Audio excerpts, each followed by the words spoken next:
নমস্কার, স্বাগতম সনাতন বাণীতে, যেখানে প্রতিদিন ভগবানের বাণী আপনার মনে শান্তি এনে দেবে। এই বাণীটি আজ তোমাদের উদ্দেশ্যে ভগবান ঈশ্বর করেছেন। যদি কষ্টে থাকো এটা শোনো, স্কিপ করার আগে 10 সেকেন্ড শুনে যাও। ভগবান তোমাকে এই কথাগুলো বলতে চান।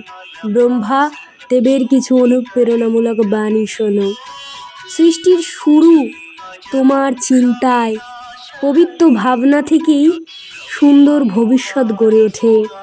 জ্ঞান ছাড়া সৃষ্টি অসম্পূর্ণ। নিজেকে জানো, তবেই বিশ্বকে বুঝবে। যে নিজের কর্ম বোঝে সেই জীবনের প্রকৃত স্রষ্টা। সৃষ্টি কখনো থেমে থাকে না। প্রতিদিন নিজেকে নতুন করে গড়ে তোলো। মন যদি বিশুদ্ধ হয়, সৃষ্টি নিজেই পথ দেখাবেন। ভগবান নিজেই তোমাকে পথ দেখাবেন। অন্ধকারের মধ্যেও সৃষ্টির আলো লুকিয়ে থাকে। বিশ্বাস রাখো, সত্যিকারের সৃষ্টি আছে নীরবতা ও ধ্যানের গভীরতার মধ্যে।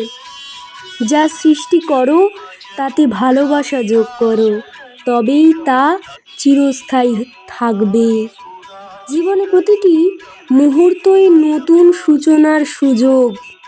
সৃষ্টির শক্তি তোমার ভিতরে আছে, তাকে জাগিয়ে তোলো। ভগবান ঈশ্বর এই কথাগুলোই আমাদের বলেছেন, ব্রহ্মাদেব এই কথাগুলোই বলেছেন। তাই আজকের এই বাণীটি যদি ভালো লেগে থাকে তাহলে একটা লাইক করে দাও, আর ফলো করতে ভুলো না।